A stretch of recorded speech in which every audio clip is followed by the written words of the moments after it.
I don't tell this to people in my actual life because it gets me the kind of stare that makes you feel like you're the punchline of a joke you didn't hear.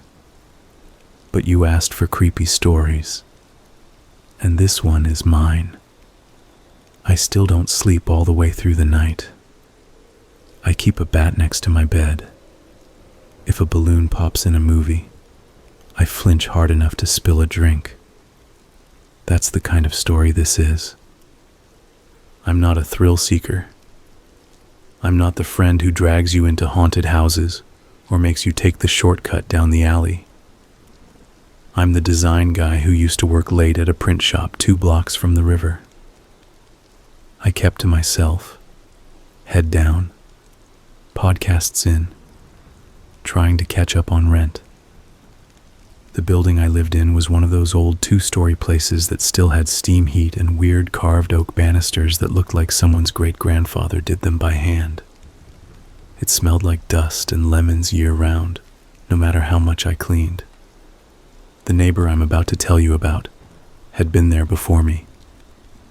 He was quiet in the daytime and busy at night, which suited me. The landlord said he was a freelancer who did gigs on weekends and sometimes traveled. He paid on time. He didn't host parties. I didn't think twice. The first time I met him, he was on the front steps tying a balloon to the rail.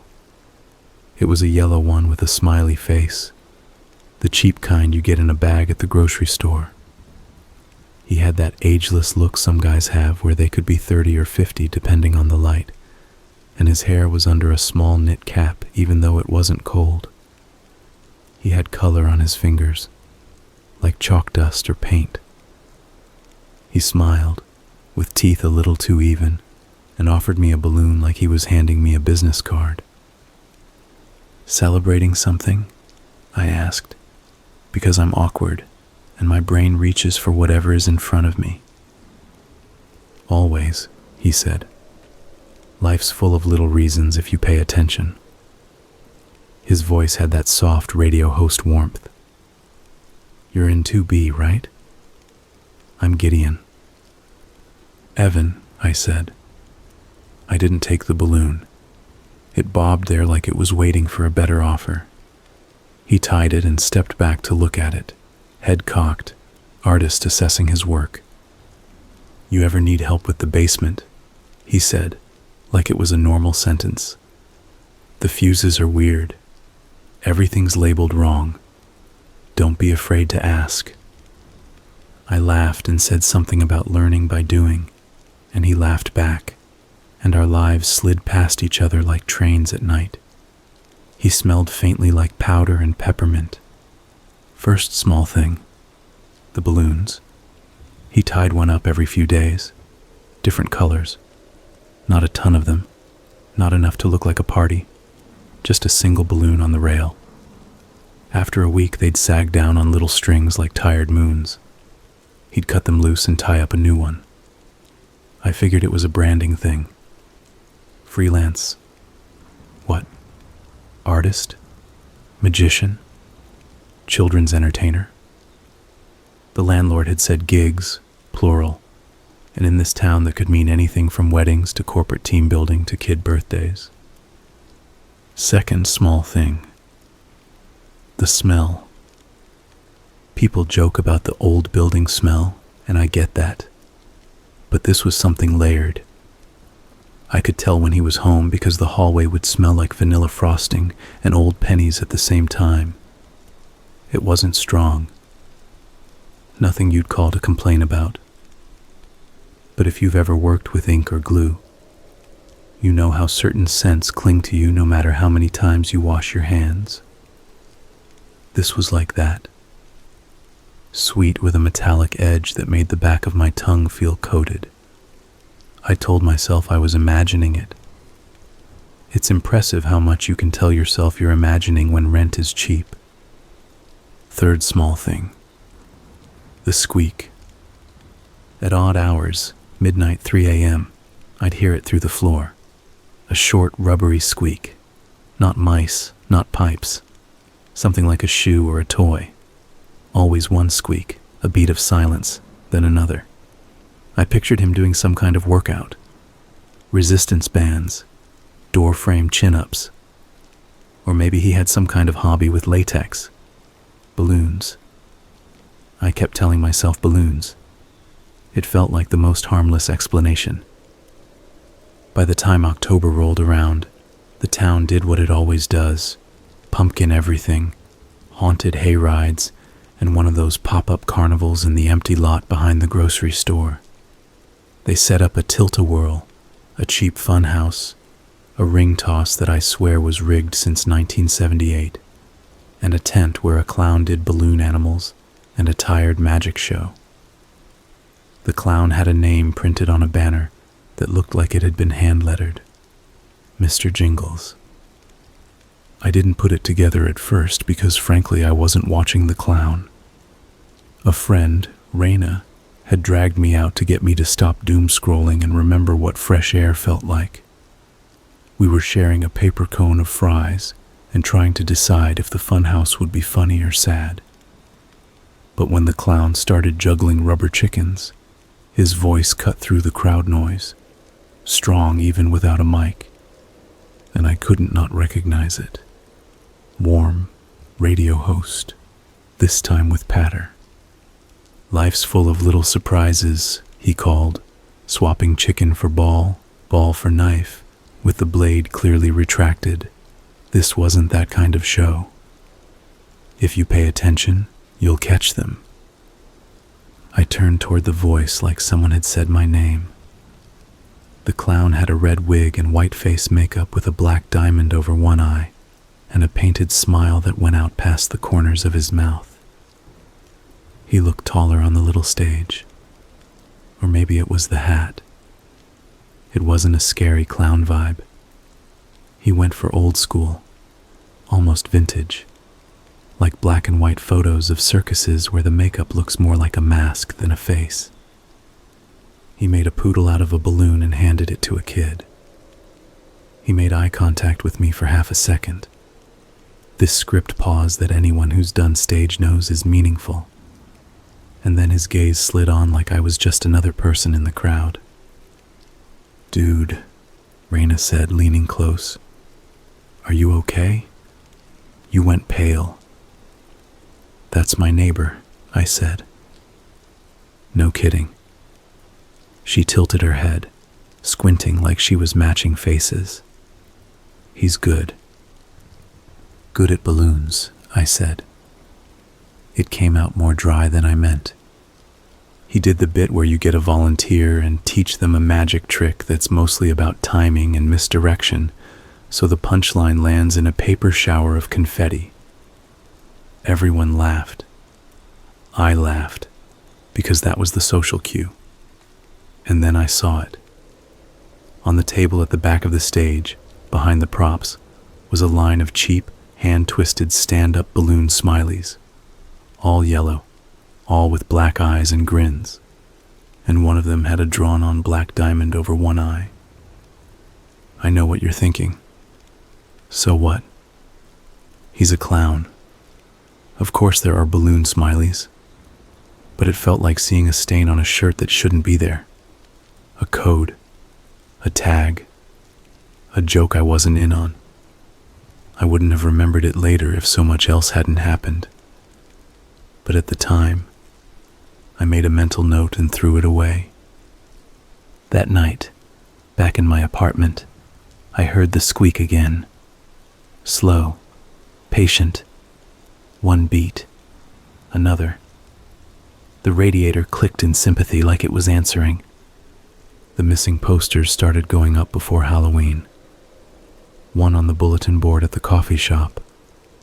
Then 3 on the telephone pole by the DMV. Then the wall next to the laundromat was a collage of hope. Smiles cropped from selfies, kids in graduation caps, a man in a mechanic's shirt, a woman in a waitress uniform. The dates were spread out. Months, a year. The kind of thing you always hope is about custody, or someone running away and not the other thing. The cop in the cafe said something bland about ongoing investigations and seeing something, saying something. I didn't connect it to my neighbor. Not seriously. It just floated in the same soup of thoughts where you put lock the front door and don't eat after midnight and maybe call your mom. He kept tying balloons to the rail. The same slow, patient routine. It was the smell that broke my ability to rationalize. It was a Tuesday night, and I was late closing the shop because the industrial printer kept throwing an error, and the client needed it by tomorrow morning, please. I was exhausted, running on bad coffee, the edges of reality smudging like a page that got damp and dried weird. I got home around 2. The hallway lights were on a motion sensor that took forever to register you, so I was half in shadow as I dragged up the stairs. And the smell hit me. Imagine opening a bag of Halloween candy that has sat in a hot car all day, so the wrappers puff and the sugar has that warm, soft scent. Now imagine someone put a handful of coins in there and shook it, so you get that cold metal tang too. Now imagine there's something under both those smells that you don't want to name. Something too warm. Something wrong. I stopped an inch from his door because that's where it was strongest. It made my scalp prickle. My stomach got the message like a text with all caps. I backed up, heart thudding like I was a kid caught somewhere I wasn't supposed to be. His door was closed. No sound beyond the usual building creaks. No squeak. I went into my place, locked the door, and stood there with my back to it like a cartoon character. It's embarrassing. I don't mind telling you that. I kept thinking of all the rational explanations. A cake. I had smelled vanilla. Maybe he baked and something had burned. Maybe the coin smell was... I don't know. Could be cleaning solution. Metal polish. Did people polish balloon pumps? I made a list in my head of plausible things and tried to put them in order of likelihood, and the list was so thin it hurt to look at. I slept in the chair in the living room with the TV on because I couldn't take the dark. The next morning I wrote an email to the landlord that I never sent. I didn't know how to phrase, "The building smells weird," without sounding like a pain, and I couldn't afford to be a pain. The day went like days go. Work tried to crush me under a stack of small rush jobs. Around 5, Raina texted me a link to a local news story with the caption, "This is getting bad." I didn't click it. I had that young person's superstition that if you don't say a thing out loud, it won't be real. But then the fire alarm in the building went off. It wasn't a practice drill. Old buildings don't do practice drills. The bell hammered in the hallway, and the stutter of the emergency light painted everything red, then white, then red. I grabbed my phone, my keys, and that's it. There are studies about what people grab in emergencies, and let me say they are accurate and weird. Your brain makes choices while your hands are already moving. Smoke. Thin, gray, not scary, billowing movie smoke, but there. I opened my door and it hit me like a sheet. That smell, magnified. Vanilla and pennies and something beneath. I gagged and put my hoodie over my nose like that would help anything. I stepped into the hall and saw it. A sliver of smoke curling from under Gideon's door like a lazy cat. I pounded. "Hey, Gideon, fire alarm." No answer. Of course no answer. The landlord is a ghost on a good day. The building didn't have sprinklers. I tell you all this so you understand that what I did next wasn't heroic. It was dumb kid thinking. It was my adrenaline throwing a dart at a board with options written on it. The back stairs led down to the basement, and the basement had a door up into each apartment. The landlord had told me that on move-in day, because the fuse boxes were all down there, and like Gideon had said, They were mislabeled and stupid. The basement door from the hallway was sometimes locked, and sometimes not, depending on the whim of some past tenant. But when I tried it, it opened. The smell hit me in a way that was not a smell anymore, but a pressure. The last time I had been in that basement, it had been to stare at the one light bulb that took 10 minutes to warm up and decide the cobwebs made it not worth it. There was a string you pulled to turn the light on. I did, and the yellow cone pushed back the dim. The concrete floor was painted the kind of green you saw in hospitals in old movies, and it peeled up at the edges like sunburn. There were the fuse boxes. There were storage cages with people's junk and no locks, because who would want your crappy extra chair and broken blender? And there, under the stairs, was a door with 4 new padlocks and a chain. It wasn't part of the original architecture, you could tell. The wood was raw and the bolts were shiny. It was the opposite of the storage cages, locked like you were trying to keep what was inside from leaving, not other people from getting in. My heart doing double time. I followed the baseboard around to find the door that led up to Gideon's place.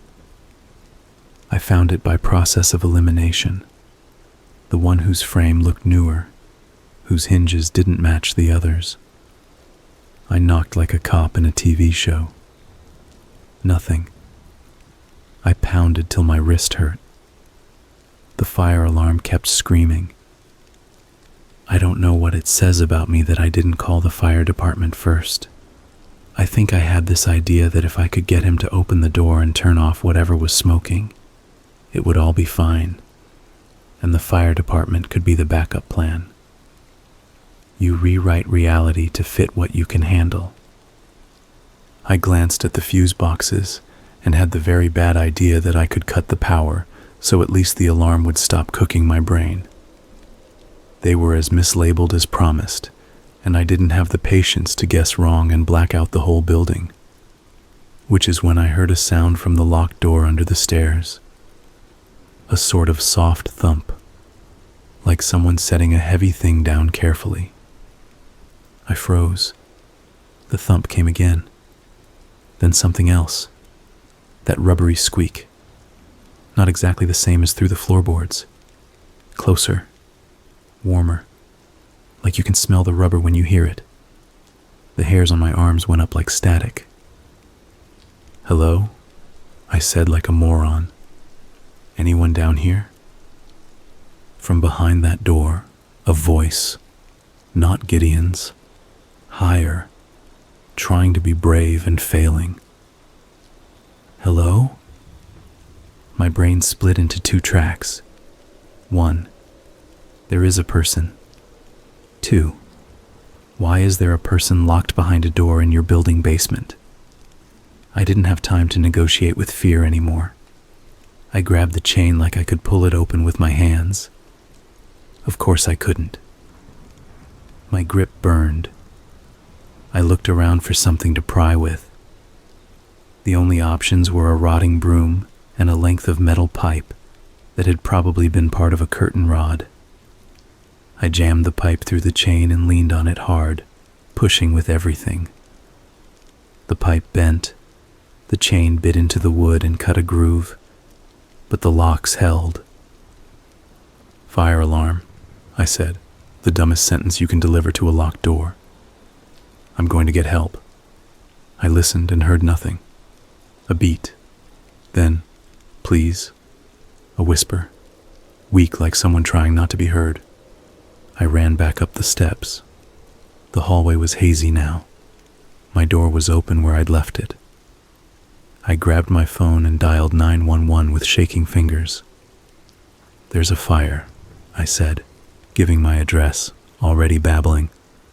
"I think someone is trapped in the basement. There's a locked door."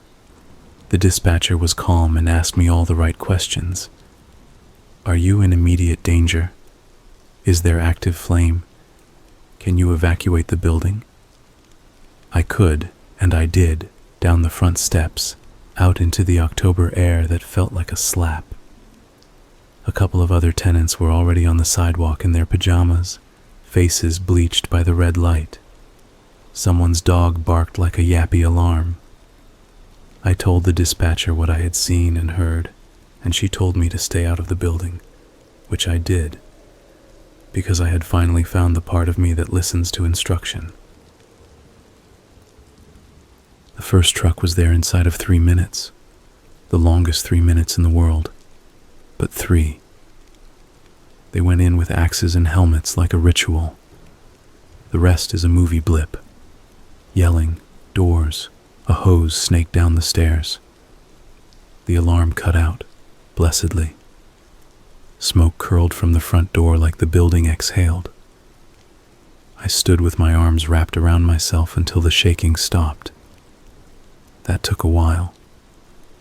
They pulled 2 people out of the building. One was Gideon. He was conscious, wrapped in a blanket. He had a smear of soot on his face, and under it, if you knew what to look for, you could see the faint pink line at the edge of his mouth where makeup had stained the skin over and over. He looked small, which is a weird thing to say about a guy who was probably 5'10". He looked like a person you would apologize to if you bumped him in a grocery store. The other was a woman who looked like she'd run into a wall. She wore a waitress uniform from the diner 3 blocks over, the one with the blue pinstripes. She was the missing poster I kept not looking at. She was alive. Alive enough to ride on the stretcher, blinking like her eyes didn't know where to land. She kept saying, "He told me he was going to fix my smile," over and over until a paramedic put a mask on her and told her to breathe slow. I remember that sentence because it scraped the back of my skull like a rake. The firefighters popped the locks on the basement door like it was nothing, because bolts mean less to people with tools and training. They found the rest. I didn't go down there. I want to be very clear about that. I didn't see the room I'm about to describe with my own eyes that night. I heard about it later. The chief talked to the press with the kind of careful wording you use when there's something too big to say all at once. And I had to give a statement. And then there's the fact that this town runs on talk. And someone always knows someone. And I know one of the guys who was down there. He's the older brother of the friend of a friend. He told me stuff when he shouldn't have because people are people. And sometimes we need to unload what we've seen, even if it's to a stranger who happened to live upstairs. The room had concrete walls painted with cheerful stripes, red, blue, yellow, like a kindergarten. There was a pegboard with hooks holding masks and props in perfect order. There were shelves of big plastic bins labeled in blocky handwriting, wigs, hats, balloons, noses, paints. There were trunks, antique, like steamer trunks, with new locks. There were 3 freezers you could buy at any appliance store, the big horizontal kind. They had been padlocked too. On a long table under a bright work light were photographs, Polaroids, 20 or more in neat rows, faces smiling or trying to, the missing people. The waitress in her blue pinstripes, the mechanic from the poster, a kid with a varsity jacket. Someone had painted a little red heart at the corner of each photo's mouth. There were balloons already filled and tied, anchored to small weights, bobbing gently in the current from the open door. Each balloon had a name written on it in that same blocky handwriting. Some of the names were dates instead, or maybe both. The weights were little bags of something that shouldn't be used as decoration ever, in any world where we keep each other safe. I'm not going to say the word. I don't have to. You can imagine the shape of what hugs ballast inside a little sack, and why it would pull a balloon string taut. The freezers. The cops did their job. I don't know if you've ever seen someone carry horror on their face like a mask they can't take off. But I saw it in the firefighter in the lobby when he took his helmet off and sat down hard like he'd run 10 miles. He didn't look at anyone. He held his hands open like he didn't want to touch the air. The chief said later that there were human remains and that the number was in the 20s. That carefully legal way of saying you can't say what you saw without breaking something inside the people you're talking to. The count settled at 23 over the next few days. The number jumped around as they worked to identify, to match missing people to found, to name what had been anonymous too long. Gideon didn't go quietly, by the way. That's the thing that gets lost in the retelling because the rest is so big. He tried to walk away. He took off his blanket, put his hands in his pockets like he was going to stroll to the corner store, and a cop had to put a hand on his arm and tell him that wasn't happening. He tried to make a joke to the cop like they were pals. "No such thing as bad publicity," he said. The cop didn't laugh. Nobody laughed. Then he asked for a mirror. He said his face felt wrong without his work on, and could someone get him his kit? Not like a man panicking, like an employee at a shift requesting a tool. The paramedics gave him an oxygen mask instead. He stared at me through the plastic and smiled, and even without paint, his mouth remembered the shape. After. God, the after. The week was sirens and caution tape and news vans. I didn't go to work. I sat on my couch with the TV on and the sound off while headlines crawled and the same 3 photos of him rotated. Normal guy headshot. The clown with the diamond over one eye. A screen grab from a gig where he had his arms out like he was going to hug the audience. Mr. Jingles. His real last name was Merrick, which sounds like a made-up stage name anyway. People came out of the woodwork with stories. He was amazing with kids. He volunteered once at the hospital. He taught a balloon animal class at the rec center for exactly 1 semester, and then stopped. Someone said he used to bus tables at the diner years ago. Someone else said he did a magic set at a corporate holiday party, and all the HR ladies swooned because he made a coin appear behind the CFO's ear, and the CFO blushed. You can't build a pattern out of stories like that. It's all hindsight. Everything looks obvious in reverse. They let me back in to move some stuff, and I thought the smell would be gone. But you can't get rid of an idea that fast. It seeped into everything. I put my clothes in trash bags and borrowed a corner of Raina's closet. I took my toothbrush and a pair of shoes. The landlord was gray and small, and he kept wringing his hands and saying, "I never would have leased." I had no idea. The rest of us nodded like we were consoling him, which I think now is wild. We all wanted someone to feel okay, even if it meant ignoring the part of us that was not okay. The cops had questions. They asked about his routines. Was he home a lot? Did he ever bring people back? Did anyone see him carry anything into the basement door? Did anyone else have keys to that locked room? I answered honestly and felt like a failure because my honest answer was, I didn't pay attention. I was so good at not paying attention. Life was easier that way. You can glide through a whole year if you don't look straight at anything. Then there was a message. It was on my door. A yellow balloon with a little square of paper tied to the string like a gift tag. I saw it before I saw the person who had left it because your brain locks onto the symbol of the thing you fear. I froze the way deer freeze and got that electrical humming in my bones.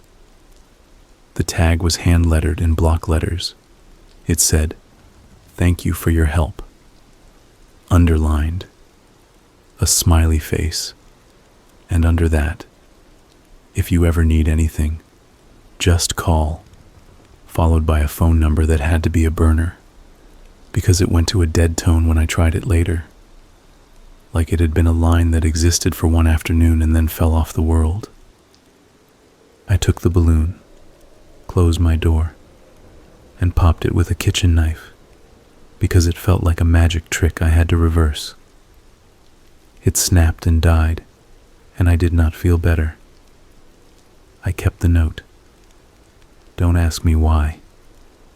You keep things sometimes that you shouldn't, because you want proof that it happened, that you didn't dream it, that you're not doing this for attention.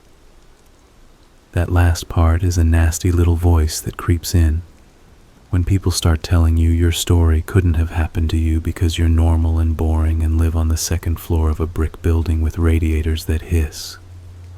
Horror is supposed to happen to other people. That voice is stupid. Don't listen to it. They charged him with everything they could charge a person with. He got a lawyer who talked about due process and the presumption of innocence because that's the law's job. And God bless the law for trying to act like this was just another case. The count hovered at 23, confirmed by the time the headlines moved on, but there were photographs that didn't match anyone the cops could name. There was a list in his apartment, 3 columns on a pad next to the phone. Names, dates, gifts. Gifts, as far as anyone can tell, were his word for what he left behind. Balloons, candy, notes. Some of the gifts were never found. Some had been found and dismissed as weird, because people will dismiss almost anything if there's no context. The waitress lived. I found that out from the friend of a friend's brother. He shouldn't have told me, but he did. She had been taken from the alley behind the diner when she stepped out for a smoke. He had offered to show her a trick. She had said no, and he had laughed softly and said it would take 1 second, 1 happy second. And she remembered that because something about the word happy made the hair on her neck go up. And she had thought, not for the first time, that a woman's instincts are a superpower that doesn't get near enough respect. She was ashamed at first that she had paused, that she had let her feet carry her toward the happy second. But shame is just fear wearing a blame hat. None of this was her fault. She was alive because the building alarm went off and scared him into being sloppy for the first time in years. The alarm had been a wiring thing. The chief said later it had probably been the heat from one of the lights he used down there. A cord too close to fabric. An old outlet sparking. The word accident got used a lot. People want monsters to make mistakes that reveal them, because it makes us feel like the world is fair. It isn't. Here's the worst line of this whole story, the one that makes my teeth hurt to write. I liked him. He wasn't my friend. He wasn't even my acquaintance. But the truth is, internally, privately, I liked the version of him I understood. The neighbor who tied balloons and said you could ask for help with the fuses. The guy with paint on his hands who complimented my sneakers once in the mailroom. I liked him, and he had a room full of freezers and photographs under my feet. Those 2 facts exist at the same time inside my head, and they knock against each other like plates in a cupboard during a train ride. Moving out took longer than you'd expect, because the landlord offered a month of free rent, and I didn't have the energy to find a new place. And also because a part of me felt like leaving would be letting something win. I know how masculine and dumb that sounds written down. I stayed through Thanksgiving and told my mom I couldn't make it home because work was crazy, which was true if your definition of crazy includes me staring at corners and thinking if I could count to 23 without losing track, maybe I could control something. I had nightmares. In one, I walked into the basement through a door that hadn't been there before, and everything was bright and primary colors, and there were balloons floating against the ceiling, bumping gently like they were whispering to each other. I kept trying to read the names on them, but my eyes slid off. The moment I forced myself to focus, I woke up with my heart doing jump rope. But the worst things weren't the nightmares. The worst things were the glitches when I was awake. Once, at the grocery store, a kid let go of a red balloon and it shot up to the ceiling. It caught on the fluorescent light and popped, and I ducked and my basket fell, and a dozen eggs committed suicide right there in the baking aisle while everyone stared. Another time, I was walking by the river, and a street performer made a balloon dog for a tourist and handed it over with a flourish, and I cried as if something had broken my bones. I didn't know where to put that feeling, so I put it in my pocket and carried it around like a stone. December, I got a letter. It was addressed to Resident, which felt like junk mail, but the stamp was real, and the writing on the envelope was careful. Inside was a single sheet of paper, white, thick, the kind you'd use for invitations if you wanted to make a good impression. The message was in block letters again. It said, "You are very good at noticing little things. Most people are not. I'm sorry I frightened you. This is not your burden to carry." Under that, there was a cartoon smiley face that had been drawn and erased and drawn again until the paper fuzzed. In the lower right corner, like an artist's signature, there was a small black diamond. I brought the letter to the police station and felt like a kid bringing a frog to show and tell. The desk sergeant took it, photocopied it, shrugged like you shrug when your day is full of nonsense, and this is just another handful. "We'll add it to the file," he said, and I had this sudden, empathic burst where I saw the file as a literal box, bulging with papers until the lid wouldn't close. He asked if I'd touched it with bare hands. I had. Of course I had. You don't wear gloves to open your mail. That night, I taped the letter to the inside of one of my kitchen cabinets, because not looking at a thing is sometimes the only way I can share space with it. The trial took months to approach because the system is slow on purpose. I read articles with my jaw clenched. I listened to real reporters on the radio say words like alleged and pattern and modus operandi and community, and I found myself hating how calm they sounded, which is ridiculous because calm is their job. The defense filed motions. The prosecution filed responses. A judge said things about evidence and admissibility and chain of custody. They covered his face with a coat when they walked him into court, and the photo of the coat made the front page anyway. Everyone likes a symbol. It's easier to be angry at a coat than a person. 2 weeks before jury selection, he pled. No theatrics, no last-minute speech. His lawyer said something about mercy for the families, which might have been true and might have been strategy. Either way, it meant no trial. It meant the narrative line snapped. People were mad about that. They wanted the chapter where you look him in the eye and say, "Why?" And somehow the answer makes anything better. There is no answer. Not one that fills the shape you want.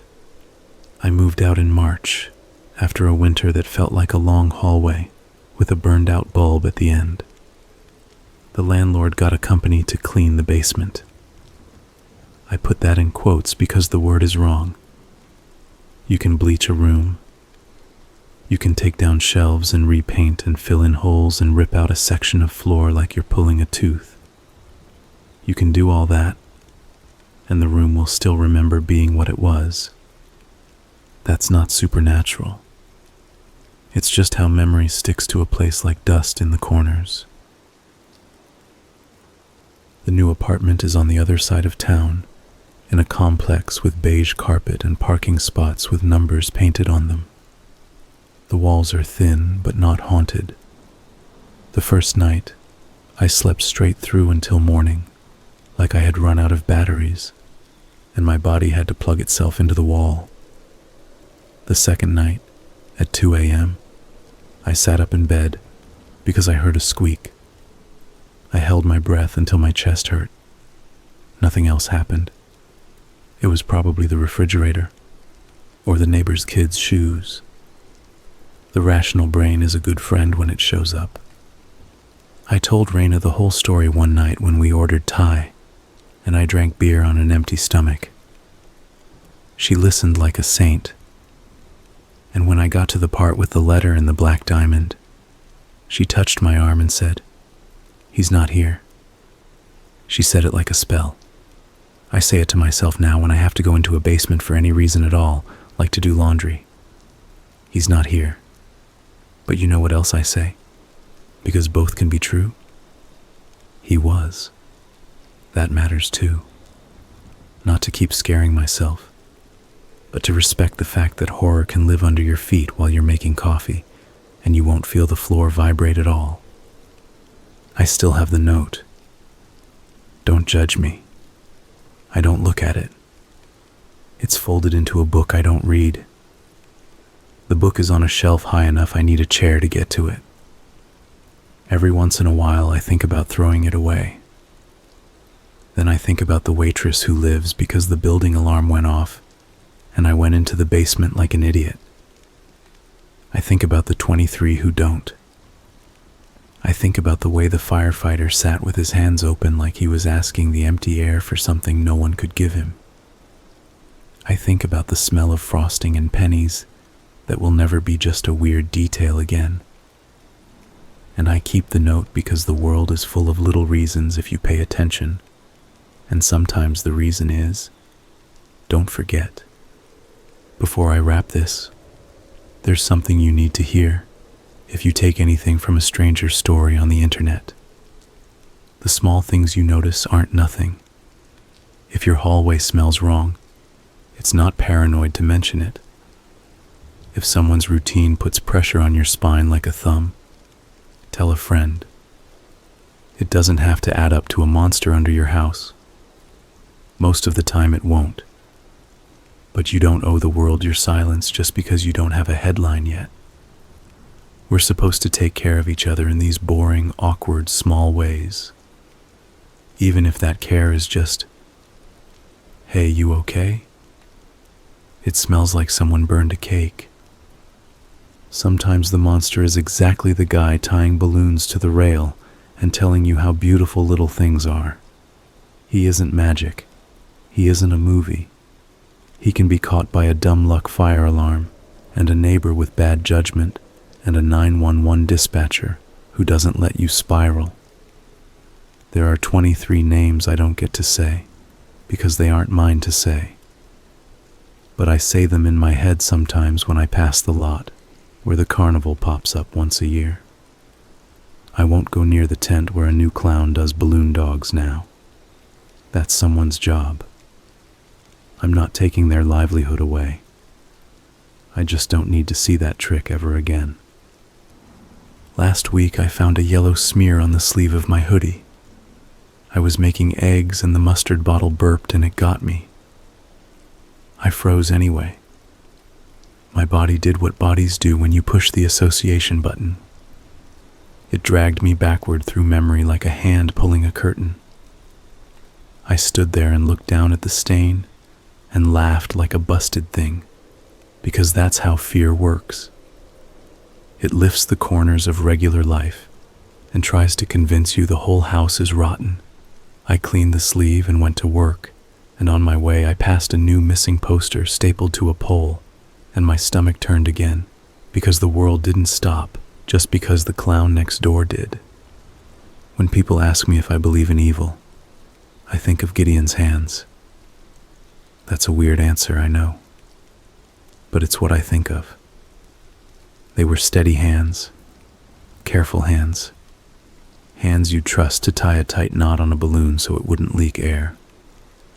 They were never shaking, not even when he was in a blanket on the sidewalk. I think evil might be steadiness applied in the wrong direction for a long time, without anyone tugging your sleeve and saying, "Hey, stop. That's not what we're doing here." Or maybe it's simpler than that, and I'm making philosophy where there isn't any. Maybe it's just a person making choices and choosing the worst smile over and over until he forgot his face. I'm okay, by the way. I know this sounds like I live under a rain cloud and jump when my phone pings, and sometimes I do. But I also walk by the river and finish my coffee and go home and watch trash TV and laugh at dumb jokes. I get hungry at normal times. I sleep most nights. Healing is boring, and that's the best part about it. The boring feels like a superpower. If you've ever been on the other side of a bad thing, you know what I mean. If you take anything else from this, take this. Check your fuses in the daytime.